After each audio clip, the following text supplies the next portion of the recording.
Hey guys, welcome back to our channel. இன்னைக்கு நம்ம சேனலில் ஒரு ஸ்நாக்ஸ் ரெசிபி தான் பார்க்க போகிறோம். இதை ஸ்நாக்ஸ் ரெசிபின்னு சொல்லலாம், பிரேக்ஃபாஸ்ட்னு சொல்லலாம். இது ரெண்டுத்துக்குமே சூப்பராக இருக்கும். இதை நம்ம கொஞ்ச நேரத்தில் செஞ்சு முடிச்சிடலாம். ரொம்ப டேஸ்டியாக இருக்கும். இது எப்படி செய்கிறதுன்னு பார்க்கலாம். அதுக்கு முன்னாடி நீங்களும் நம்ம சேனலை சப்ஸ்கிரைப் பண்ணலன்னா சப்ஸ்கிரைப் பண்ணி வச்சுக்கோங்க. பக்கத்தில் இருக்க பெல் ஐக்கானையும் கிளிக் பண்ணி வச்சுக்கோங்க. இந்த ஸ்நாக்ஸ் ரெசிபி செய்கிறதுக்கு இப்போ நம்ம ஒரு மிக்சிங் பவுல் எடுத்துக்கலாம். இதில் நான் 1/2 கப் அளவுக்கு கோதுமை மாவு சேர்த்துக்கிறேன். உங்களுக்கு 1 கப் வேணும்னா 1 கப் சேர்த்துட்டு இதை விட ஜாஸ்தியான குவான்டிட்டி சேர்த்திக்கலாம். இப்போ நான் 1/2 கப் எடுத்திருக்கேன். இப்போ நம்ம இதில் 1/2 டீஸ்பூன் அளவுக்கு ரவை சேர்த்திக்கலாம். ரவை சேர்த்தினதுக்கப்புறமா ஒரு 1/4 டீஸ்பூனை விட கம்மியாகவே மஞ்சள் தூள் சேர்த்திக்கோங்க. அதே அளவுக்கு மிளகாய் தூள் சேர்த்திக்கோங்க. அதுக்கப்புறமா உங்களுக்கு அந்த ஸ்நாக்ஸ் ரெசிபிக்கு தேவையான அளவுக்கு உப்பு சேர்த்திக்கோங்க. இப்போ நான் இதில் ஒரு மீடியம் சைஸ் வெங்காயத்தை குட்டி குட்டியாக நறுக்கியிருக்கேன். இப்போ நம்ம அதை இதில் சேர்த்திக்கலாம்.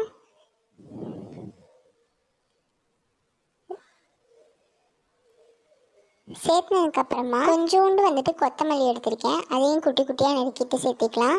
ஒரு பச்சை மிளகாவை குட்டி குட்டியாக நறுக்கிட்டு சேர்த்திக்கலாம். இது எல்லாத்தையுமே நல்லா மிக்ஸ் பண்ணி விட்டுக்கோங்க. நம்ம சேனலில் ஏற்கனவே ஸ்நாக்ஸ் ரெசிபீஸ் பிளேலிஸ்ட் இருக்குது. வேணும்னா டிஸ்கிரிப்ஷனில் லிங்க் தரேன், செக் அவுட் பண்ணி பார்த்துக்கோங்க. இப்போ நான் இங்கே தண்ணி எடுத்து வச்சுருக்கேன். கொஞ்சம் கொஞ்சமாக தண்ணி சேர்த்திட்டு நம்ம சப்பாத்தி மாவு பதத்துக்கு பிசைஞ்சு எடுத்துக்கலாம்.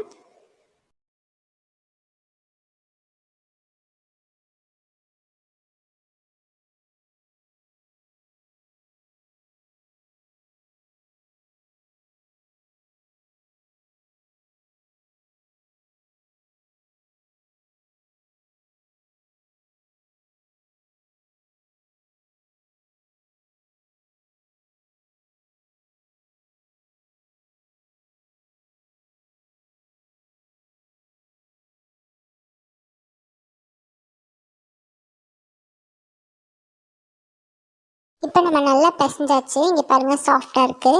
இப்போ வேணும்னா கொஞ்சோண்டு இந்த மாதிரி எண்ணெய் எடுத்துகிட்டு நீங்கள் இந்த மாதிரி ப்ரஷ் பண்ணி விட்டுக்கலாம். இல்லைன்னா கையிலே தேய்ச்சி விட்ருங்க.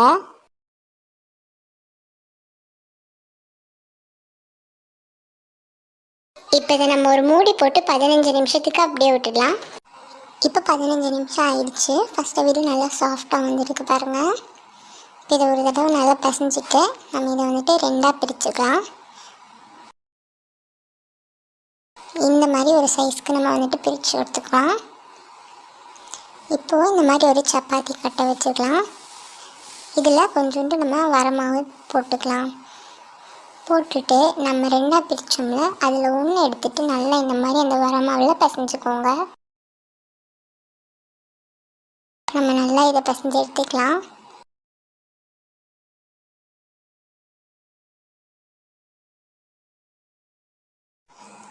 இப்போ நம்ம இதை தேய்க்க ஆரம்பிச்சிடலாம்.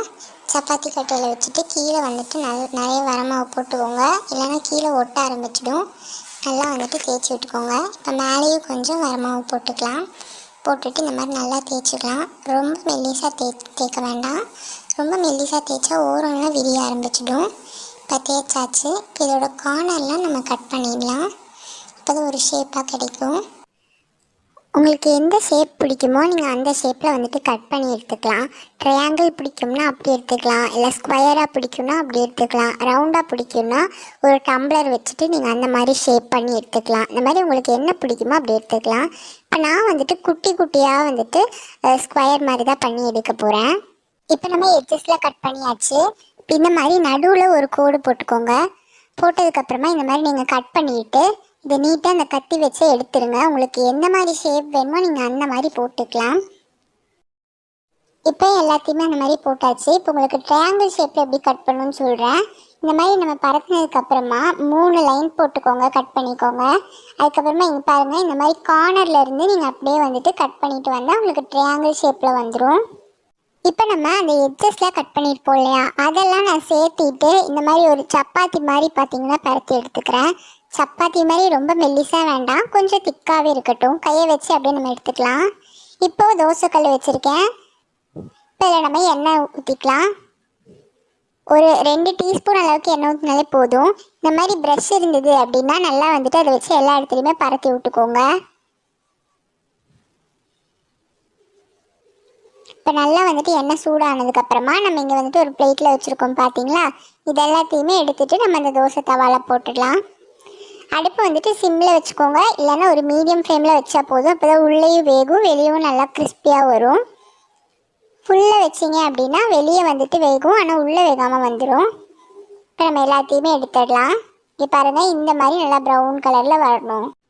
அவ்வளோதான், நம்மளோட டேஸ்டியான டீ டைம் ஸ்நாக்ஸ் ரெடி ஆகிடுச்சு. இதை நீங்கள் இன்றைக்கே ட்ரை பண்ணி பார்த்துட்டு எப்படி இருந்தது அப்படின்னு கமெண்ட்ஸில் சொல்லுங்கள். வேறு ஏதாவது ரெசிபி வேணும்னாலும் கமெண்ட்ஸில் சொல்லுங்கள். தேங்க்ஸ் ஃபார் வாட்சிங் அண்ட் கீப் வாட்சிங் ஆர் வீடியோஸ். இந்த மாதிரி புது புது ரெசிபிஸ் பார்க்க நம்ம சேனலை சப்ஸ்கிரைப் பண்ணி வச்சுக்கோங்க. இந்த வீடியோ பிடிச்சிருந்தா லைக் பண்ணுங்கள், கமெண்ட் பண்ணுங்கள், ஷேர் பண்ணுங்கள்.